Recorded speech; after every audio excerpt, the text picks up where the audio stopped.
Avatar: The Last Airbender wasn't about saving the world. It was about what the world did to the people inside it, and nobody warned you. Every character in that show was broken, every single one. And watching them, your brain was quietly learning how to survive your own life. Today, I'm going to show you exactly what it taught you. And by the end, you'll understand yourself in a way therapy might have taken years to get to. But before we go there, if this kind of deep dive is what you're looking for, subscribe to Rewound Brain. We do this every single week. Let's start with something nobody talks about. Avatar wasn't a children's show dressed as one. It was a show about genocide, war crimes, abusive parents, systemic oppression, and it put all of that through the lens of children who had to grow up too fast. Sound familiar? Here's the psychological framework the show built its entire world on. Every character experienced trauma, then showed a completely different response to it. That was intentional. Let's talk about Zuko first, because Zuko's story might be the most psychologically honest thing ever put in a cartoon. Zuko spent 3 years chasing his father's approval, destroying everything in his path to get it, never getting it. Psychologists have a name for this: conditional love wound, the belief that you must earn love through performance. Children who grow up with conditional love learn one devastating thing: that they are only valuable when they are useful. How many of you recognize that in yourselves just now? Not in Zuko, in yourselves. But here's what the show understood that most psychology books missed. Zuko didn't need his father to change. He needed to grieve what his father was never going to give him. That is one of the most advanced psychological concepts in existence, and a cartoon taught it to 12-year-olds. Now we need to talk about Uncle Iroh, and I need you to really listen to this part. Iroh lost his son, his only child, and it broke something in him that was never fully repaired. He could have become Ozai, bitter, cruel, using his pain as a weapon against everyone around him. Instead, he chose something harder than anger. He chose to let the grief make him softer. Psychologists call this post-traumatic growth, the rare phenomenon where trauma doesn't just leave damage, it leaves depth. Iroh became the wisest character in the show, not despite his loss, but directly because of it.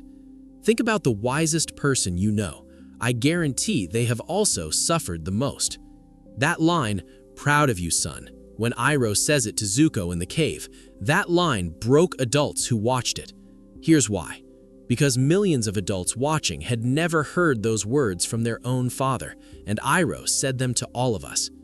Take a breath, because there's more, and it gets deeper. Quick pause here. If this is hitting differently than you expected, that's Rewound Brain doing its job. Subscribe so you never miss a deep dive like this. Now let's talk about Aang, the child who woke up and everyone he had ever known was gone.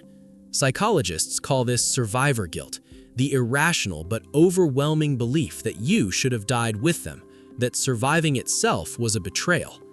Aang never fully processed this grief, and the show was honest enough to show us the consequences.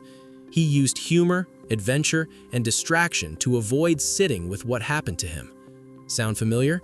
Think about how many of us have been running since childhood and what we've been running from. Now, Katara, the character the show underserved, and the one who might resonate most with you. Katara lost her mother at a young age and immediately became the emotional caretaker of everyone around her. Psychologists call this parentification, when a child takes on the emotional role of a parent before they're ready, before they should have to. Her grief for her mother was never fully witnessed. She was too busy holding everyone else's grief. So here's the question. After all of that, what did this show actually put inside you? Lesson 1, you are not defined by where you come from. You are defined by what you choose next. Zuko's entire arc proved this. He was born into the worst possible origin story and chose differently anyway. Lesson 2, grief doesn't make you weak. Grieving fully is the only way through. Iroh proved this. He went through his grief fully and emerged with a capacity for love that nobody else in the show possessed. Lesson 3, you can be angry at what happened to you and still choose who you become. Lesson 4, the people who hurt you are often people who were hurt first. That's not an excuse, it's a map. And lesson 5, the most important one, sometimes the greatest act of wisdom is making tea in the middle of a war. Here's the part where I bring this back to you, directly. You watched this show at a formative age, and your developing brain used these characters as psychological templates. When you faced your own trauma, part of your response was shaped by watching how these characters faced theirs. When you chose forgiveness over bitterness, somewhere in that choice was Iroh's influence. When you kept going on a morning when everything in you said stop, that was Aang's survival instinct living in you. These weren't just characters, they were psychological companions, and they did real work inside of you. Avatar: The Last Airbender ended, but what it built inside you didn't. It told you that being broken doesn't mean being finished, that the most powerful people you'll ever meet are those who chose to grow despite everything. And it told you, through Iroh, that tea and kindness in the middle of a war is not weakness, it is the highest form of courage. And you learned it from a cartoon at 8 years old. Tell me in the comments which character hit you hardest and why. I want to know. And if this video gave you something, subscribe to Rewound Brain.